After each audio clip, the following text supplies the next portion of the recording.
Sup tubers, Dirty Diesel here, working on a Tahoe. I know it's not Power Stroke, but figured I could help some people out here. I'm doing this for my neighbor in his driveway, in his little Quonset hut we built.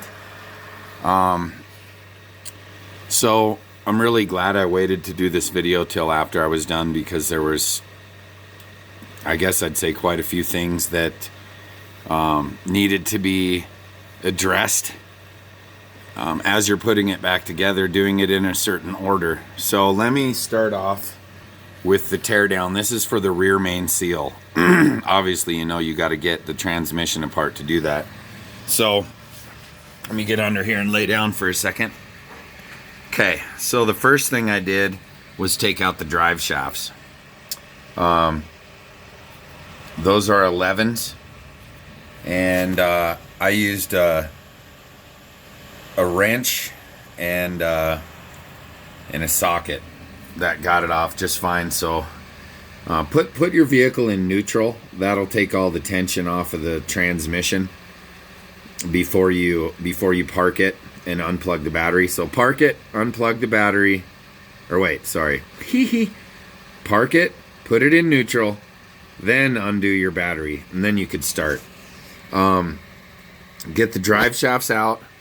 Then your next thing to do is to get your transfer case out. I suppose I should tell you to drain the fluids first. Get your fluids drained before you drop anything. It'll reduce the weight and it won't spill all over.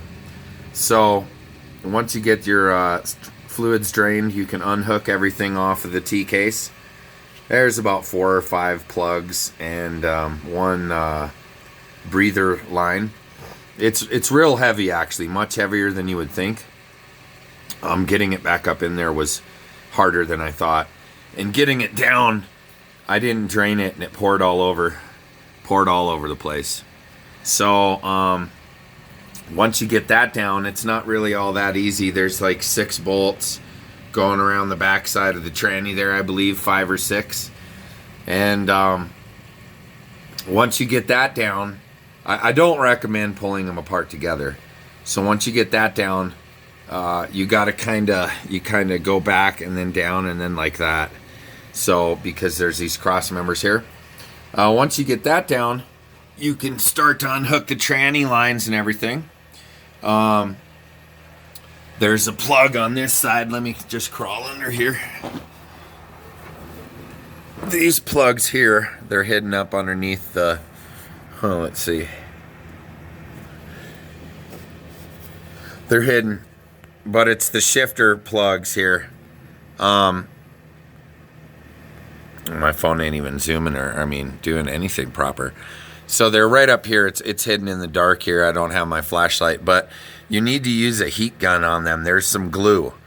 Then the other thing that you need to know is pulling this clip out isn't all that hard either for the shift linkage.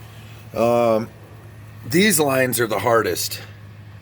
These 2 hard lines here, you see those right there?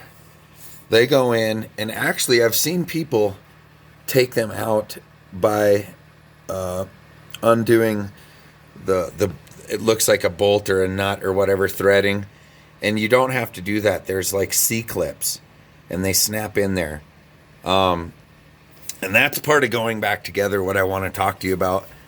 But you're gonna need to also take your exhaust down. So there's 3 there and 3 over here, and then 2 back here, and those broke on me, so I had to put a new bolt in there. But you're gonna have to get that out too. And then once you do that, you could drop the cross member. The transmission won't come down because this hits here, so the tranny won't fall on you.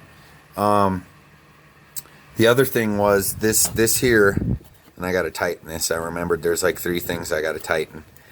The starter wouldn't come out for me without taking this plate. There's a plastic plate here. It has to be you got to take this only one, I think it's a 10 right there. You got to take that out, and then it allows for enough play for the starter to come down and out. Let's see. The bell housing, let me get out of here now. It's super hard. I had to take the inner fender well out on this side to do it.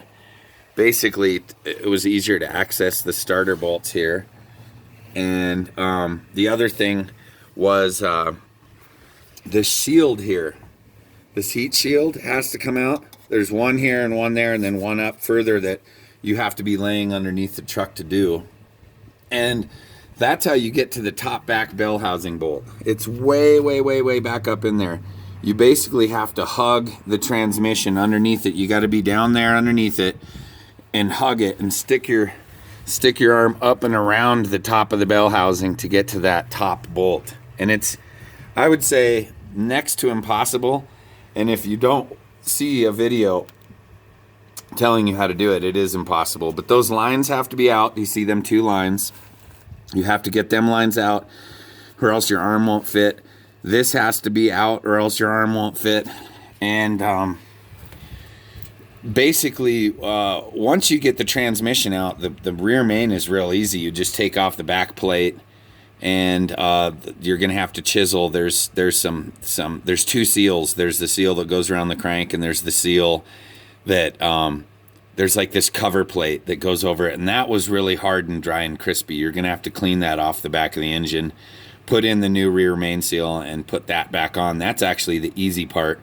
When you're getting the transmission back in, now I had to, first off, you got to have a tranny jack. But once I got it on the jack, I had to get a pry bar under here and pry the engine up to get the right angle. And you also got to set your tranny jack with an angle, whatever angle you're at. I'm on these here just to give myself a little bit more room underneath it. I drove up onto those. So I had to put an angle of what the motor was at on my tranny jack. And once I did that, I got it up in there, and I just realized I didn't tell you how to take the torque converter bolts out. But once I got it at the right angle, I had to get the pry bar underneath there, and it popped together pretty easy. But basically, there's only 3 torque converter bolts, and you have to get to them through there where the starter is. You got to get up here on the crank here and turn it until you see the bolt. The thing that got me, there's only 3 torque converter bolts, and that's weird. Normally you're looking for 4.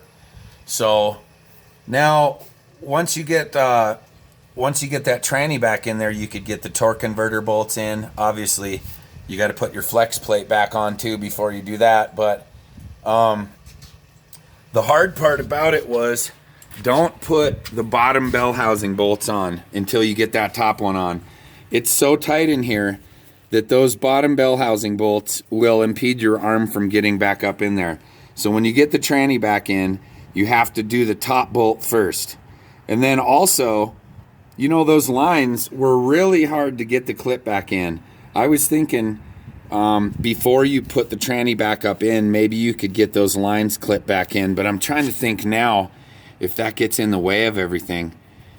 Yeah, I think you're just going to have to do what I did and have a pain in the ass, because I just realized that if you put them lines on, you can't get to that top bolt either. So it's just a pain in the ass. Let's just say it like that.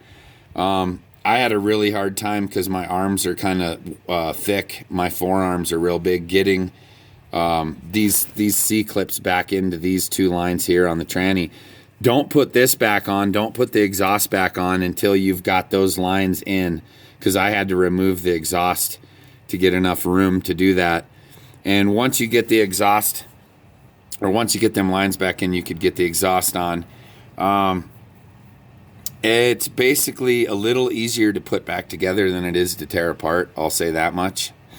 But I'm doing this on my friend's vehicle, and you know, you run into problems like the torque converter bolts were weird and looked like someone tried taking them out, and the tranny drain is stripped, and the top cover plate on the engine stripped. I couldn't get to that. Some people take the intake off to get to that back bolt, but once you get it going back together, it's pretty easy.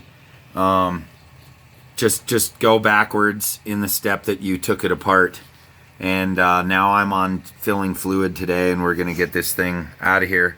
But the main thing is that top bolt. That was the hardest thing for me.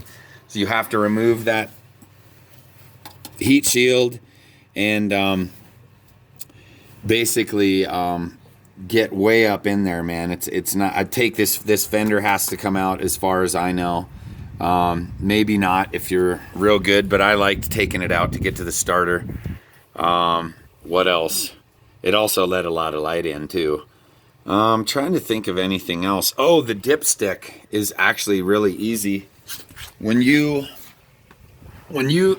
it's mounted to the tranny, okay? So and it's hard to see everything once you get it back together. I'm being honest. It's just like, holy crap. But once you get to that, it's behind here, the dipstick. I took this off also. This is another heat shield. Once you unbolt the tube from the transmission, take out the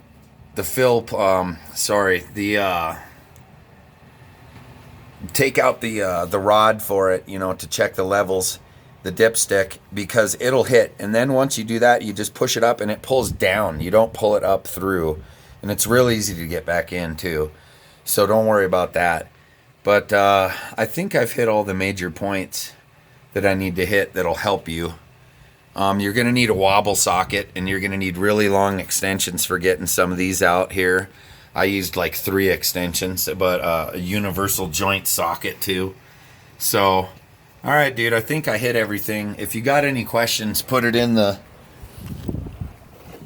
comments down there. And I apologize for making a little choppy video here, but I wanted to throw in them few points for you that might help you. So, Dirty Diesel out, guys.